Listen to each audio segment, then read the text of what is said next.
بسم اللہ الرحمن الرحیم۔ یہ باتیں تو ماں باپ سے کہیں میں نے، اب میں کچھ باتیں سیدھے سیدھے بیٹیوں سے کہنا چاہتا ہوں۔ بچوں سے، لڑکوں سے بہت سی باتیں ضمناً آ گئیں، اور بیٹیوں کو میں الگ سے مخاطب کرنا چاہتا ہوں آج کے جو حالات ہیں ان کی وجہ سے خاص طور پر۔ اور میں تو آج یہ کہوں گا کہ آپ آج کے بیان کو اپنے گھروں میں اپنی بیویوں کو، بیٹیوں کو سنوائیے گا، بار بار سنوائیے گا۔ زیادہ سے زیادہ مسلمان لڑکیوں تک یہ پیغام پہنچنا چاہیے، بیٹیوں جانو سب سے پہلے کہ تم اللہ کی رحمت کا بہت بڑا ظہور ہو۔ بیٹیوں تم گھرانے کی عزت ہو، پورے گھرانے کی عزت بیٹیوں کے کردار پر کھڑی ہوتی ہے۔ جب حضرت مریم علیہ السلام اچانک بیبی عیسیٰ کو لے کر آئیں گود میں،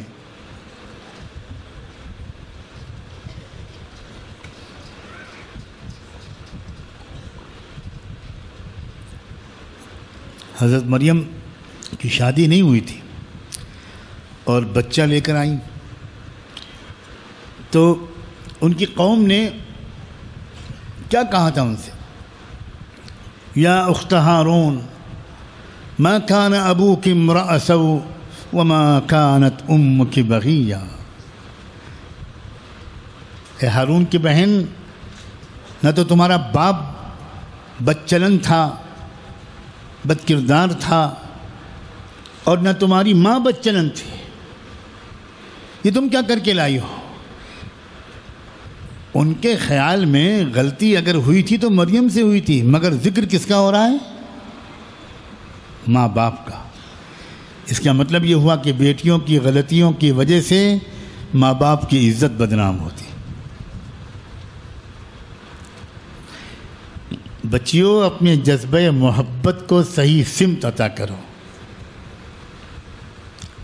تمہارے اندر کسی کے لیے جینے اور کسی پر مرنے کا جذبہ اللہ نے کوٹ کوٹ کر رکھا ہوتا ہے۔ میں بچیوں سے کہہ رہا ہوں، بچیوں کے اندر واقعی محبت کا جذبہ، عشق کا جذبہ، وفا کا جذبہ، نثار ہونے کا جذبہ، خدمت کا جذبہ، جانثاری کا جذبہ، اور دوسروں کے لیے جی کر اپنے کو مٹا دینے کا جذبہ، بچیوں تم میں جتنا ہے ہرگز ہرگز اتنا جذبہ یہ والا بیٹوں میں نہیں ہوتا۔ تم ماں بننے کے لیے پیدا ہوئی ہو، تمہارے تو بچپن کے شوق ہیں، وہ بھی تمہارے اس مامتا کے جذبے سے جڑے ہوئے ہیں۔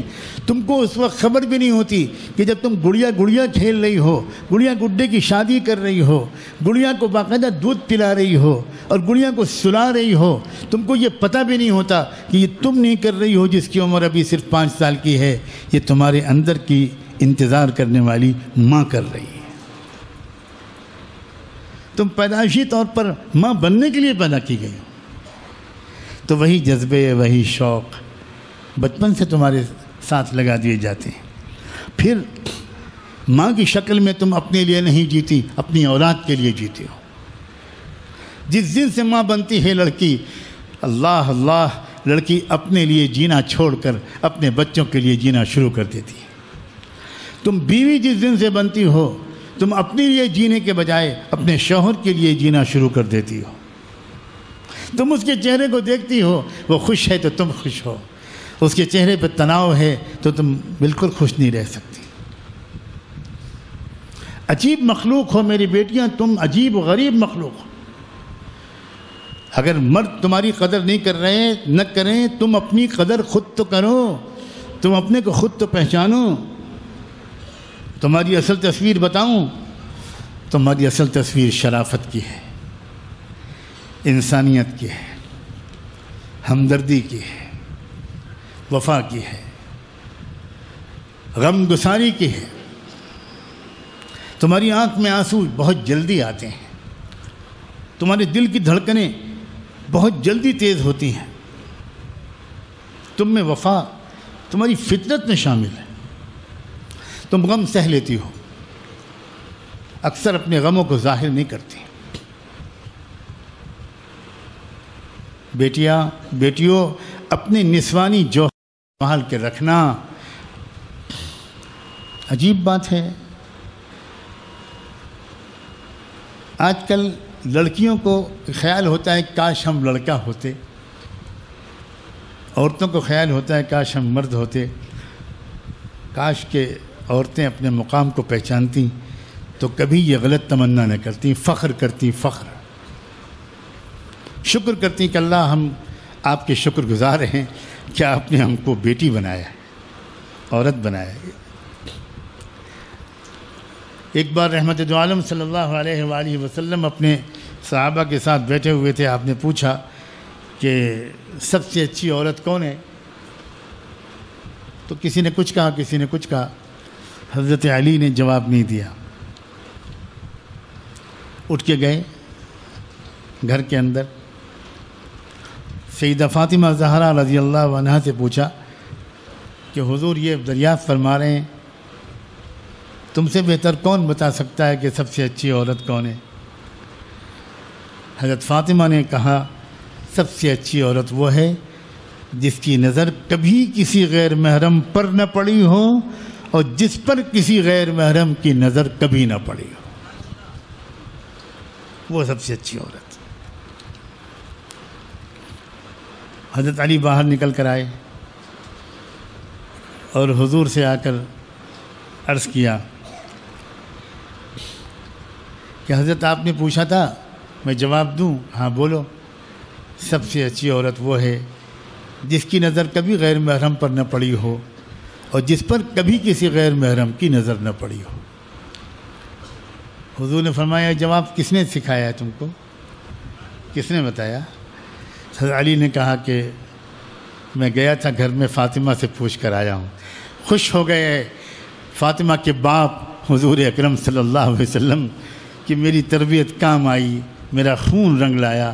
حضور نے فرمایا فاطمہ تو بضعۃ منی، فاطمہ میرے بدن کا ٹکڑا ہے، وہ وہی جواب دے گی جو میں دیتا.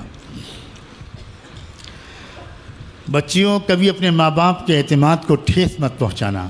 تم نہیں جانتی تمہاری وجہ سے ماں باپ کو کبھی رسوا ہونا پڑا، خاندان میں محلے میں ذلیل ہونا پڑا تو ماں باپ جی نہ سکیں گے، پھر اس غم کو سہ نہیں پائیں گے.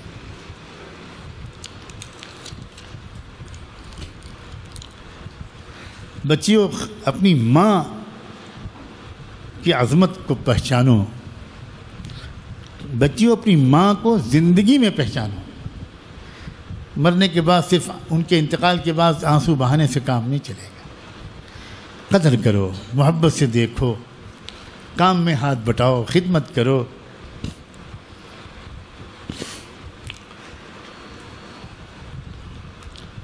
کسی نے ماں کو نذرانہ عقیدت پیش کرتے ہوئے کچھ اشعار کہے.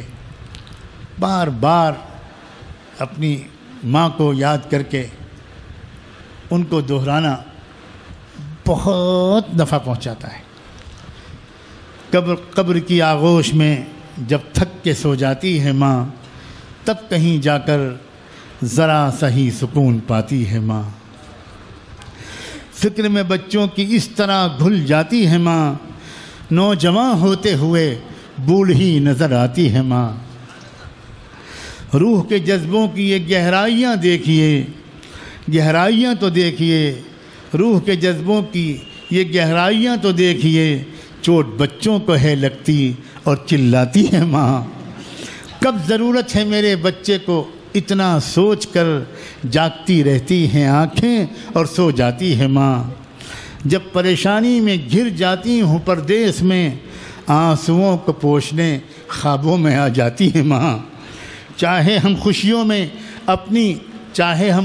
میں اپنی بھول جائیں سارا کچھ، جب مصیبت سر پہ آ جائے تو یاد آتی ہے ماں. شکریہ ہو ہی نہیں سکتا کبھی اس کا ادا، شکریہ ہو ہی نہیں سکتا کبھی اس کا ادا. مرتے مرتے بھی دعا جینے کی دے جاتی ہے ماں، مرتے مرتے بھی دعا جینے کی دے جاتی ہے ماں.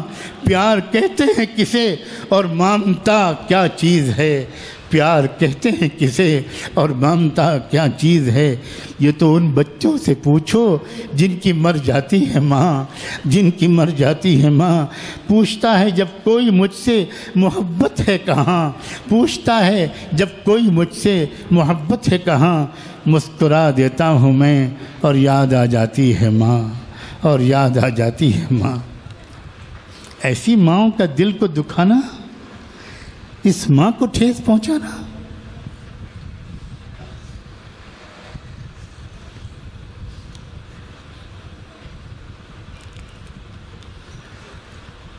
بچیوں، عزت ایسی چیز ہے جو جانے کے بعد کبھی واپس نہیں آتی۔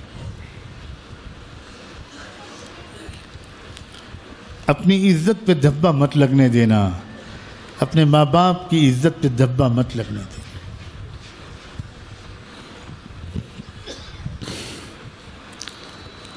آج تو ماں اپنی بیٹی کو کچھ سمجھاتے ہوئے ڈر رہی ہے، پتہ نہیں الٹ کے کیا جواب دے۔ کاش کے ماں باپ سمجھتے کہ ان کالجوں میں بھیجنے کا نتیجہ کیا نکلے گا۔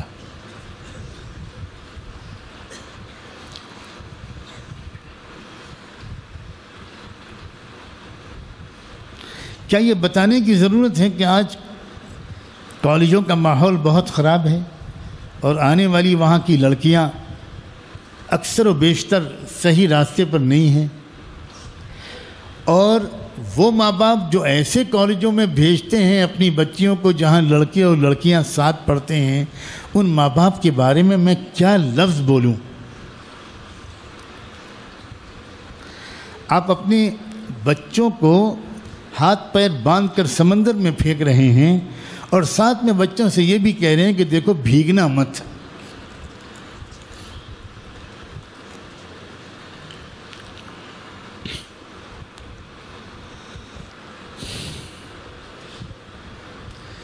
بچیوں، تم تو خود سمجھدار بنو اور اپنے ماں باپ سے ضد کرو کہ میں کالج نہیں جاؤں گی، میں ہرگز کالج نہیں جاؤں گی۔ ہاں، میں پڑھنا چاہتی ہوں، بے شک ہمیں لیڈی ڈاکٹرز کی بھی ضرورت ہے، ہمیں لیڈی ٹیچرز کی بھی ضرورت ہے، صحیح بات ہے۔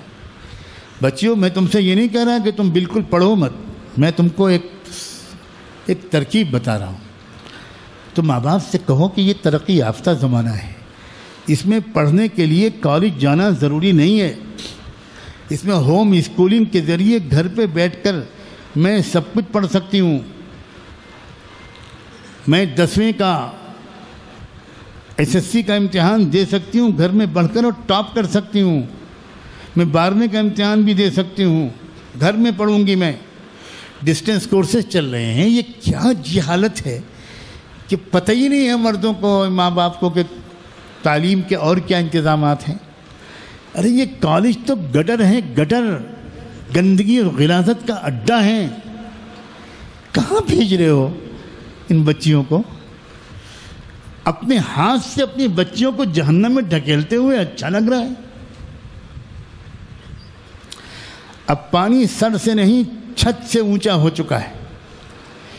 اب کچھ لوگ ہیں جو چیلنج کر رہے ہیں کہ ہمیں تو ہزاروں لڑکیوں کو اپنی بہو بنانا ہے، ہمیں ہزاروں لڑکیوں کو مرتد بنانا ہے، ان سے اسلام کی نعمت چھیننی ہے۔ پردہ گیا، حیا گئی، شرم گئی، ادب گیا، سلیقہ گیا، نفلیں گئیں، سنتیں گئیں، مستحبات گئے، آداب گئے۔ اب بچا کھچا ایمان بھی اپنے بچیوں کا اے ماں باپ تم چھین لینا چاہتے ہو؟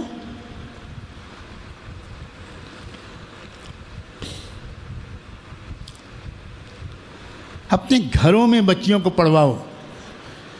ہمارے ملک کا سب سے بڑا اوپن اسکول ہے سرکاری، national institute of open schooling, پوری دنیا کا سب سے بڑا ہے۔ کہیں بھیجنے کی ضرورت نہیں، گھر میں بیٹھ کر بچوں کو پڑھوائیے۔ ایک اچھا ٹیوٹر اگر لڑکیوں کے لیے چاہیے تو کوئی خاتون ٹیوٹر پڑھانے والی عورت، وہ بچی کو بیٹھ کر پڑھائے۔ بچوں کو پڑھوانا ہے تو ان کو بھی، میں تو آسانی سے رائے نہیں دیتا آج کل اسکول کالج جانے کی۔ ہمارے لوگ کچھ اندھے بہرے گونگے بن کر جی رہے ہیں، معلومات حاصل نہیں کرتے کہ میں ایک طرف اپنے بیٹے یا بیٹی کو پڑھانا بھی چاہتا ہوں اور ان کالجوں کے گندے ماحول سے بچانا بھی چاہتا ہوں، میں کیا کروں؟ ارے پوچھو تو ہم بتائیں۔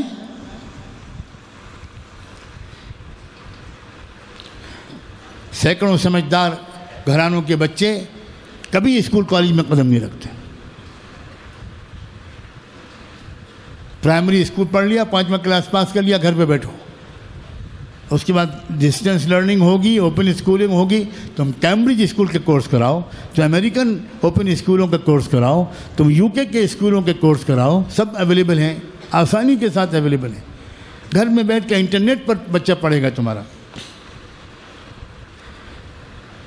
کتنے ایسی ویب سائٹس ہیں جس میں ایجوکیشنل کورسز کرائے جا رہے ہیں فری آف کاسٹ، بالکل فری، میتھمیٹکس پڑھائی جا رہی، کیمسٹری پڑھائی جا رہی، بایولوجی پڑھائی جا رہی، سائنس پڑھائی جا رہی، انگلش لینگویج، ہسٹری، جیوگرافی پڑھائی جا رہی، ایک پیسہ فیس نہیں لیتے، ایسے امکانات موجود ہیں۔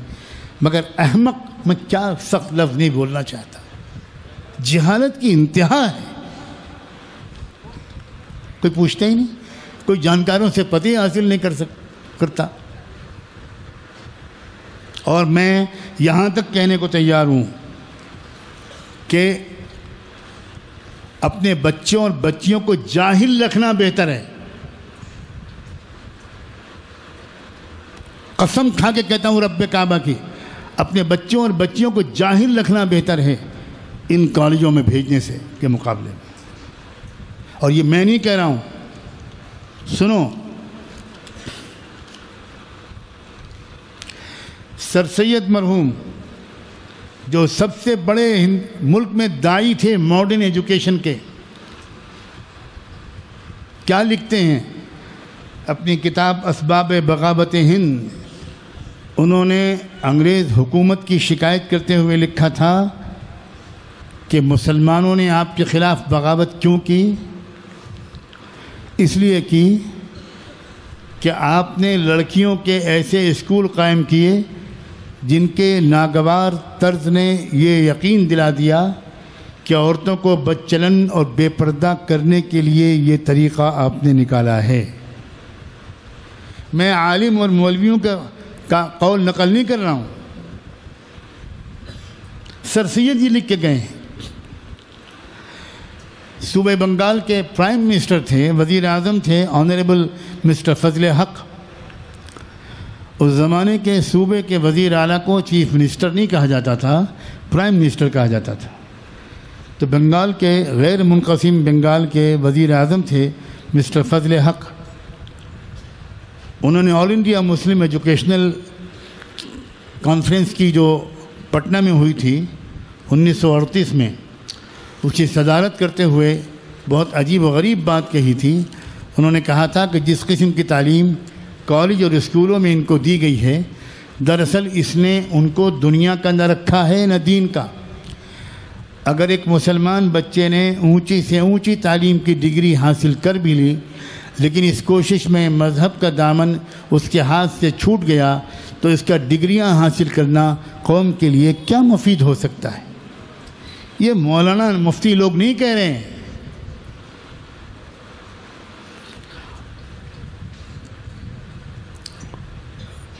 مفید تب ہوگا جب مسلمان رہ کر ترقی کرے۔ کیا خوب کہا ہے اکبر الہ آبادی نے کہ فلسفی کہتا ہے کیا پرواہ گر مذہب گیا، فلسفی کہتا ہے کیا پرواہ گر مذہب گیا، میں یہ کہتا ہوں بھائی یہ گیا تو سب گیا۔